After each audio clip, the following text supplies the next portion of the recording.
to say that I'm a procrastinator would be an understatement. Or if I'm being really generous with myself, I'd say that I'm just someone who, like, the muse has to hit first. Growing up, many of us were given those novel wooden tokens shaped like a circle that said "to it" in the middle. I've seen them in some of your houses. The joke, of course, is that you've finally gotten around to it.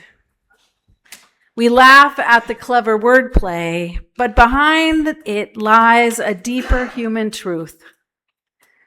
Most of us spend a lifetime waiting until we get round to it.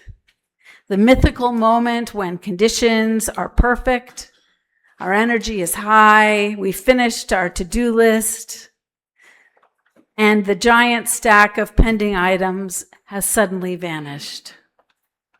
Early in my ministry, you would have regularly find me writing my sermon around 2 o'clock in the morning before the service. And if you follow me on Substack, you'll realize that at 6 o'clock this morning, I posted this sermon because I changed it twice since I originally wrote it. Leaving things to the last minute leaves me precious little time to review, practice, fine-tune my words. And all week long, I would cogitate on the readings, the poetry, the themes when I was young. And then, in a sudden burst of panic, right before church, I would rush to writing it. The days leading up to that midnight rush, I'd distract myself with just about anything on my to-do list. And plenty of things that were not on my to-do list at all. The closets, the garage full of half-finished projects, holiday gift ideas from last year still incomplete in July, the garden beds for weeding and bulbs, the rag dolls needing stitching, the bread to bake, the laundry to fold, parishioners to visit, community connections to make, vigils to attend. Then layered on top of all of those to-dos is my personal wish list. Swimming in the ocean, lying in a hammock, meditation, even reading a good book. I'd like to believe we all share this proclivity. Raise your hand if you don't.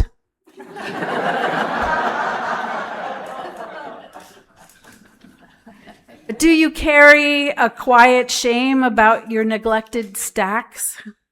As if letting the tasks pile up is some kind of personal failing? Do you worry that if you keep delaying the inevitable, that you'll eventually end up drowned under the weight of your own unfinished business? Maybe they'll even put on your tombstone or your gravestone the list of the things that you didn't get done. Today, I want to suggest something simpler. Procrastination is not always the obstacle to our well-being and happiness that we sometimes perceive it to be. It can also be a doorway to a larger spiritual question. How do you want to spend your time? And in that, how are you going to find joy and happiness in your life while getting things done? To begin, let us recognize that procrastination is really a human problem. Animals and plants do not worry about what they did or did not get done. That's the famous scripture. Why worry about your life, what you will eat and what you will drink? Do even the lilies of the field worry? Do the birds in the sky worry? Even in the Stone Age, Wilma Flintstone never fretted about what she would get done. Our focus on to-dos may have increased with industrialization and the technological era. which may be why this concern feels so pressing to us right now. Around the turn of the century, Mark Twain approached this with much more equanimity. Why put off till tomorrow what may be done the day after tomorrow? And the word procrastination in Latin actually means belonging to tomorrow. If some tasks actually belong to tomorrow, why do we give such a negative connotation to our putting things off until tomorrow? I think it's because as human beings, we like to think of ourselves as rational individuals. Ancient thinkers like Plato and Aristotle were so obsessed with the idea of rationality that they coined this specific word for our failure to live up to it, arcasia, the mystery of why we knowingly choose to do something other than what is best for us. Yet even arcasia is not a commentary on procrastination, per se. It is more a critique on our choice, maybe to drink a leisurely cup of coffee rather than go to the gym. Or could it be that going to the gym, which is not the funnest thing for me to do, is done instead of getting a drink of coffee? It's about weighing our options, not about choosing what is right, perfect, rational. In a humorous column in the April 17th New York Times magazine, Judge John Hodgman addressed a dispute between two friends over the proper way to procrastinate. One argued that productive procrastination, like scooping the cat's litter box instead of filing taxes, was the best because work still got done.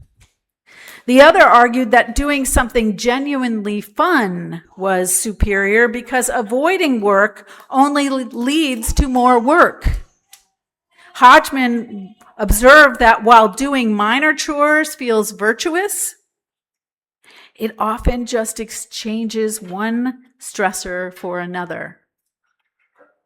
Whereas the true test,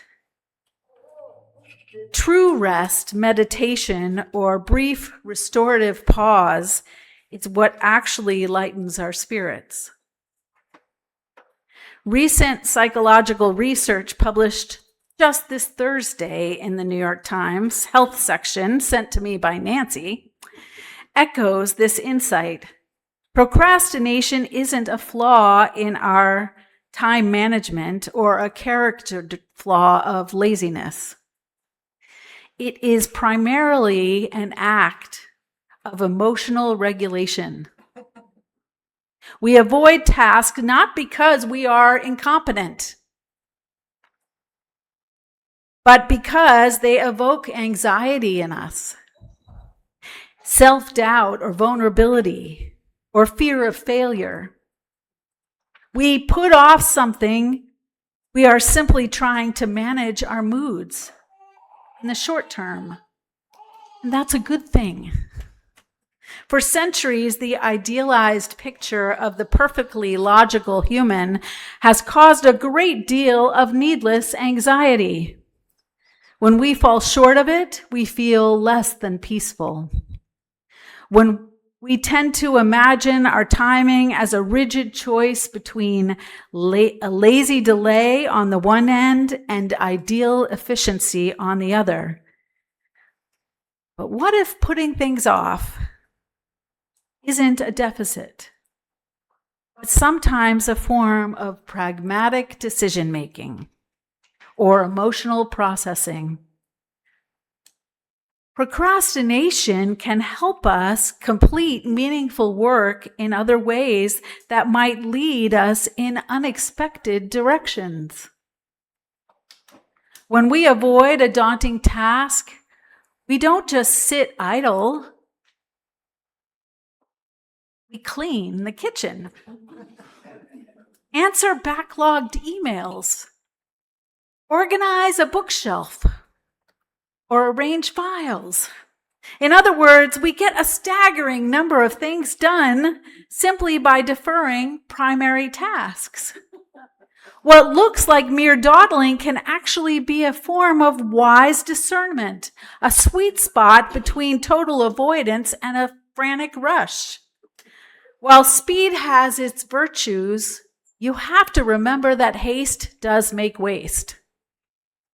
As Stoic Seneca observed, reason seeks to postpone action to gain time to sift out the truth, whereas anger and impulsiveness can sometimes make things happen too quickly and cause error. Waiting is not laziness. Sometimes it is the quiet work of letting an idea mature. In fact, procrastination isn't the only way we supposedly mismanage our time. In recent years, psychologists have identified an opposing phenomenon, precrastination. Precrastination is the urge to complete tasks very quickly, even if it requires extra unnecessary effort and leads to mistakes. Consider a classic study where participants were asked to carry one of two large buckets across a finish line. One bucket was right next to them. The other one was very close to the finish line. Logically, the easiest choice would be to run up to the bucket closest to the finish line and carry it over the finish line.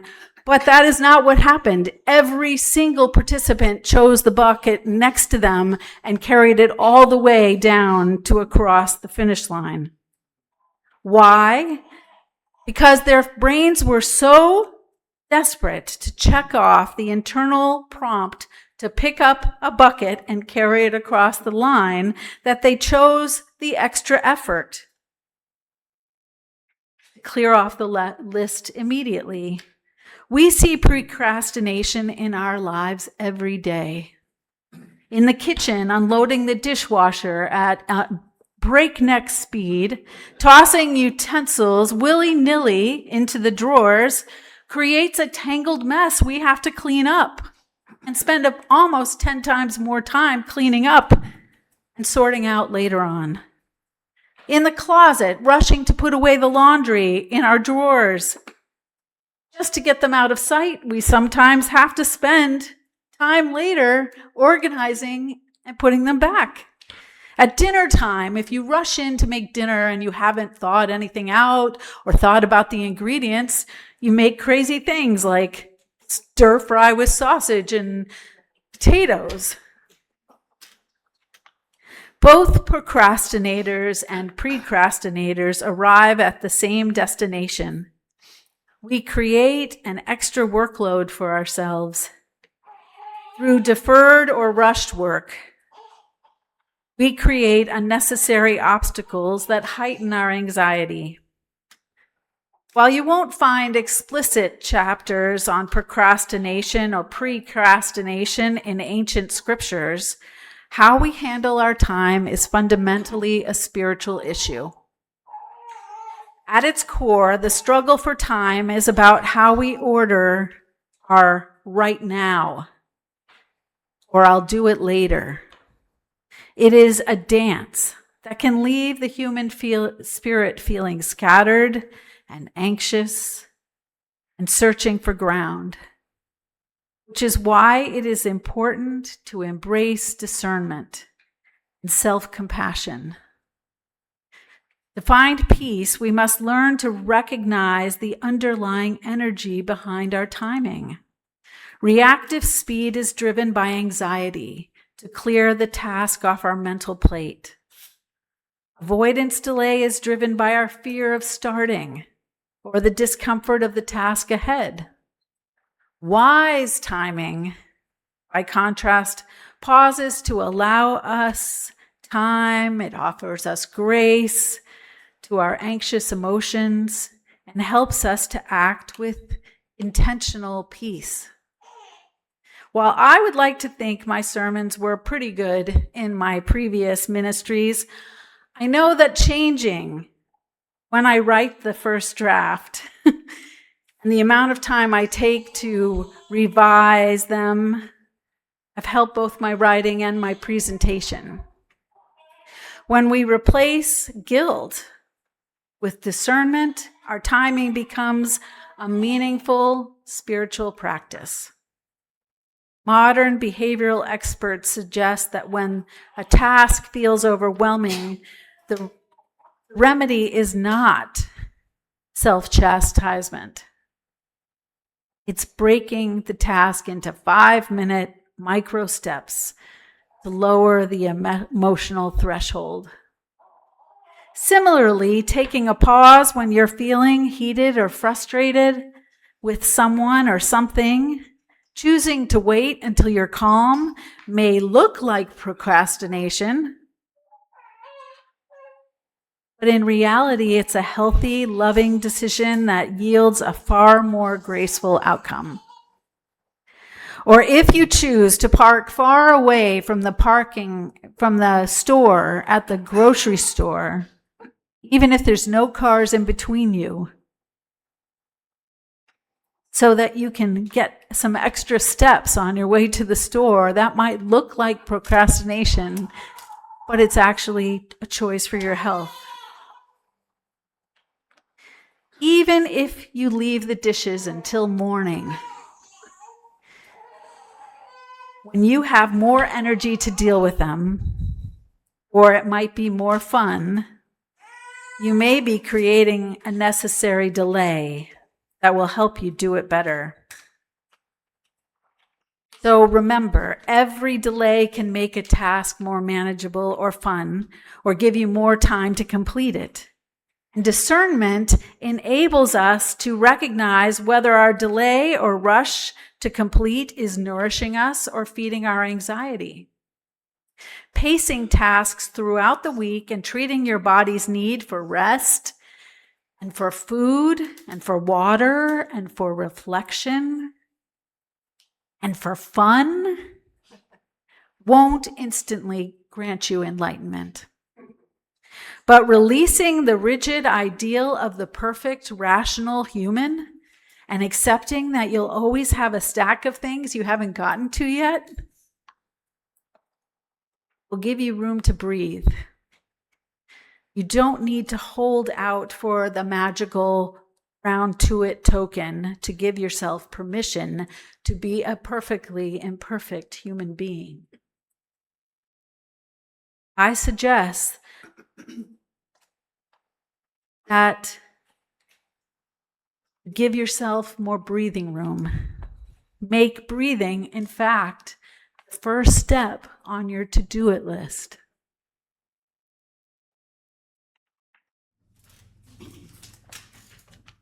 I am a proud procrastinator, dear ones. I admit it. Procrastination, procrastination, it's making me late.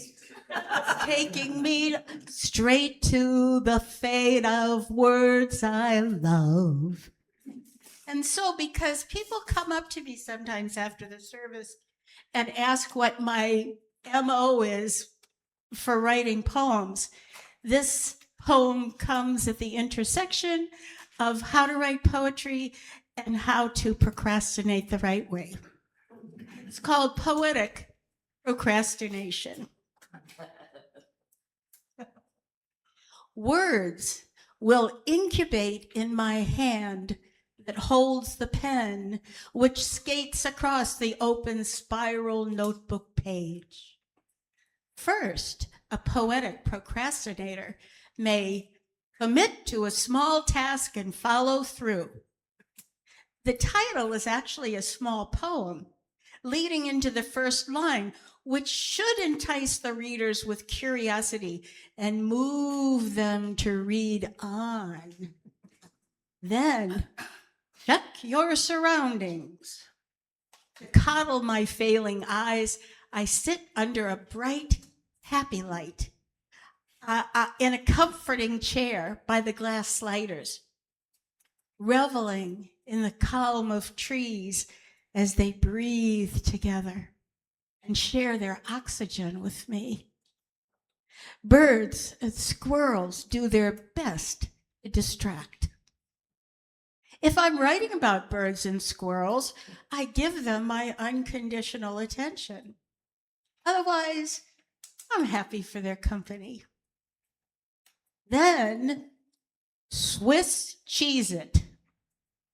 Break the writing into bite-sized chunks with research rimmed in a flexible schedule. Treasure hunting the thesaurus for flawless words. Foraging for random rhymes. To create a stew, if you will, of thoughts, facts, and fantasy. Meld-worthy ideas. Because everyone knows a stew tastes better after several days. I take my time.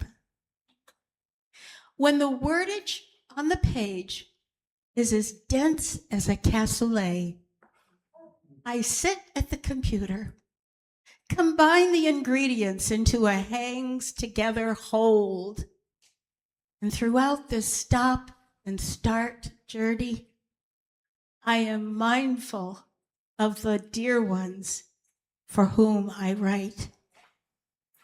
Gather them into my grateful heart. Ring the dinner bell. Invite them to ladle these words into their understanding. Thank you.